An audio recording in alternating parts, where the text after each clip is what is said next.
Hey, what's going on guys? Haze here for another Zenless Zone Zero video, and today with Ellen being a week away from leaving and being replaced by Zhu Yuan, I wanted to talk about why so many people plan on pulling our officer booty on duty, and if you should do the same.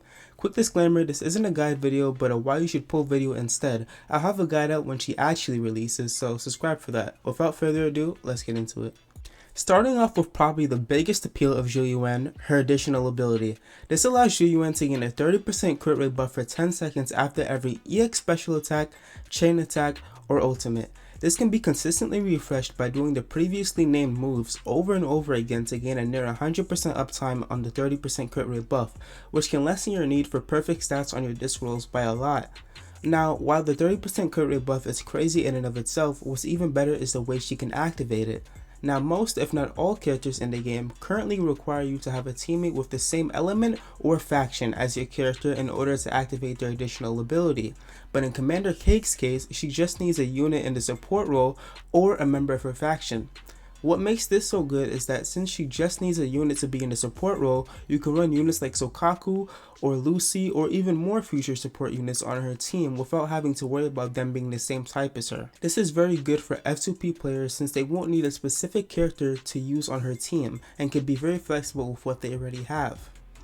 Speaking of teams, let's get into her team building and how easy it is. Her current and best F2P team is literally handed to you, and I mean literally. The Damar sisters are going to be a top tier choice for not just F2Ps, but in general for people to use on their Zhu Yuan team.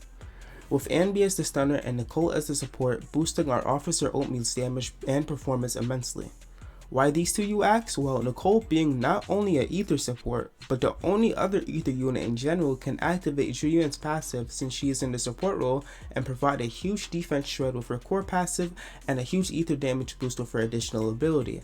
Let's not forget about her M6 as well, that can provide up to a 15% crit rate buff against the enemy to whoever attacks it after her energy field does damage.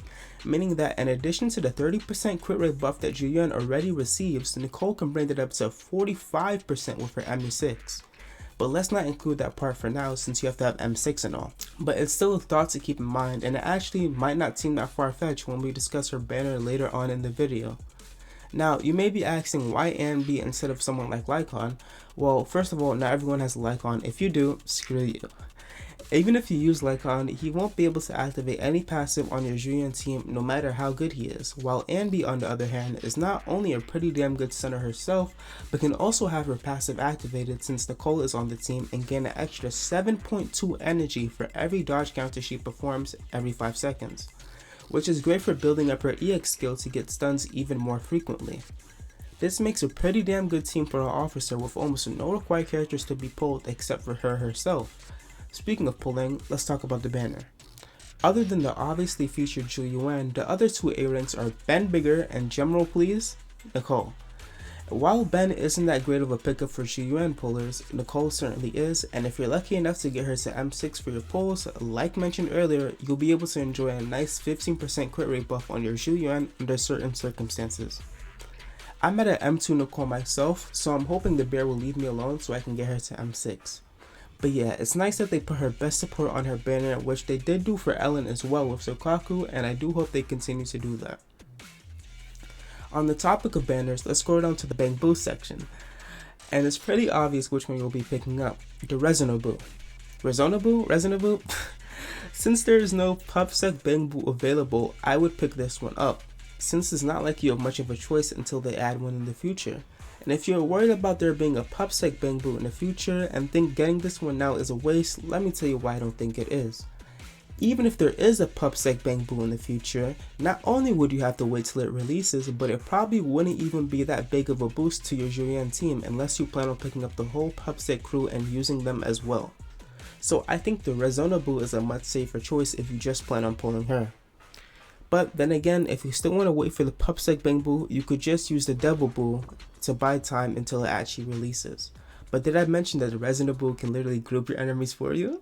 Next, let's talk about her disc set and how this even further boosts her status as the free-to-play queen. Obviously, the Ether character uses the Ether set, but what's special about this is that in the routine cleanup, the Ether set is paired with the current best set for all your support characters in the game, Swing Jazz. This is very stamina cost effective because when you farm from Zhu Yuan, you're also farming for like 3 plus other units, like your Sokakus, your Lucy's, or even your Nicole, and other future support units that you may acquire in the future. This is very beneficial in games like these where you want to manage your stamina and resources, so another W for Zhu Yuan pullers. Okay, final part, Ellen or Zhu. Now, it is a little late to talk about pulling Ellen as she goes away in less than a week, and most of you probably have her by now, but I still wanted to bring up the topic for those of you who may have lost your 50-50 and or still can't make up their mind. As always, I say pull who you want, but I'll try to help you come to a decision.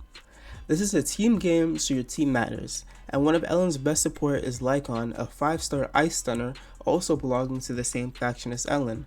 So in order to unlock the full potential of Ellen's team, you have to have a 5-star character that will take you who knows how long to get if you didn't re-roll. Some of you may say that you could just use Anby or Colada in place of Lycon, which is true because I myself use Anby, but then you wouldn't get the 3 out of 3 buff for your characters. Whereas with Zhu Yuan, her team is literally given to you with no effort and she can still do the same amount of damage as Ellen's team, if not more, when used correctly, so with no need to have a specific 5-star. So all in all, for F2Ps, Zhu Yuan is the best choice that you can make. I'm not saying Ellen is bad, she's far from it. I pulled Ellen myself, no way was I skipping. But in the grand scheme of things, Zhu Yuan will be way more cost efficient and still perform just as well as our Shark Tyrant. Well, that's it for this video, guys. Hope I helped you guys come to a decision on if you're pulling or not. Let me know down in the comments if you are. When she drops, I will have a guide out, so make sure you subscribe and stay tuned for that as well. This was Haze. Keep on enjoying Zenless. Peace.